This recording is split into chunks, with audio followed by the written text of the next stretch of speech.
Hey everyone, I hope you're having a good day. On the 12th of September 2009, there is going to be a 24-hour long BlogTV charity event for Doctors Without Borders, hosted by dprjones. There will be a series of co-hosts. I'm going to be one of those co-hosts. The links to the channels for the remainder of the co-hosts is to the side. We are taking donations. Right now we are at $6,400 of a $10,000 goal. That's US dollars. If we raised $10,000 US dollars by that point in time, I will shave my head during my section of the BlogTV charity event. And more than just that, if she's up to it, I'll let my kid do it for me. Here's my question to everyone else who's going to be contributing in the BlogTV event. What are you going to do? Donate. Links to the side.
I am Brendan Bannon, and I have just returned from southern Sudan, right beside the Congolese border, where I was photographing a relatively unknown crisis.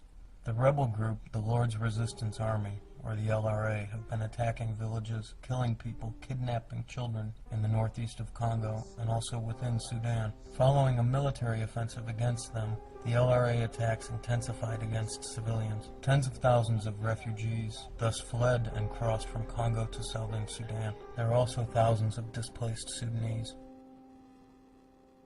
The area is filled with fear and filled with tension. Most of the people that I saw who had sought refuge had a real look of trauma on their faces, and in their eyes and in the way that they held themselves. You could just see it. People there are really worried. When you're on the road, you see people traveling by foot or by motorcycle with spears in their hands or bows and arrows on their backs. And this isn't common, this is exceptional. And it's happening this way because people are scared of when the next attack will hit. Throughout the area, towns and villages are constantly being attacked by rebels. And these incredible, brutal attacks don't make the news. They should, because what's happening there is a catastrophe for these people. There are scores of people who have been kidnapped. There are families that have been completely ripped apart. Family members abducted and enslaved. In the small villages surrounding Yambio, there were always reports of attacks. Every day I would hear that people had been captured the day before. I also heard first-hand reports of people being killed. There seemed to always be refugees arriving from Congo. Around Yambio, MSF is supporting the communities with mobile health clinics. They're also providing medicine and other support for local health structures in South Sudan. Wherever there are large gatherings of people like this, there's always the danger that diseases can break out. To protect people, the doctors and nurses of MSF are conducting measles immunizations in some of the small communities and in the refugee camps. People are still displaced and are living outside the refugee camps. They try to stay as close as possible to the main roads going in and out of Congo. They may want to make short trips in to find relatives that have been captured or kidnapped. They may just be waiting news to find out if loved ones are alive or if they're dead. There is suffering that you cannot see. You know, these people have lost all that they're familiar with. They've lost the footpaths, the smell of morning, the knowledge of where to collect firewood, the streams or the boreholes where they would go to collect water in the evening and see their friends and talk about the day's news. They don't have those simple things anymore. In some places, they have been given land. You see people farming every day, even in the refugee camps, but there is a race against time.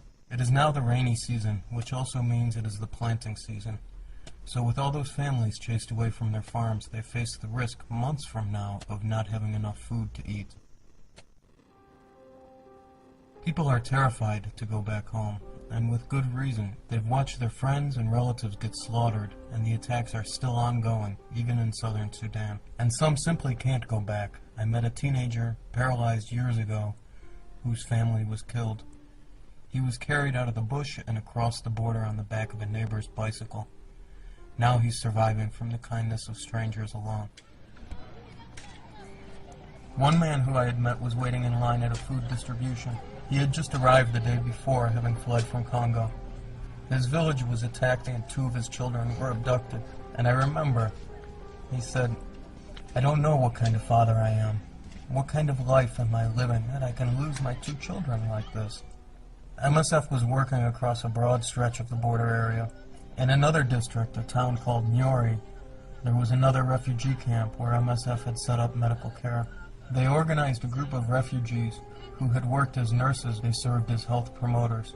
They spent days walking around, talking to people about health, listening to people's stories about what they'd been through, and often just offering a compassionate ear. Every day the clinic was full. There were everyday injuries that needed tending to. There were kids with malarial fevers, pregnant women, and newborn children.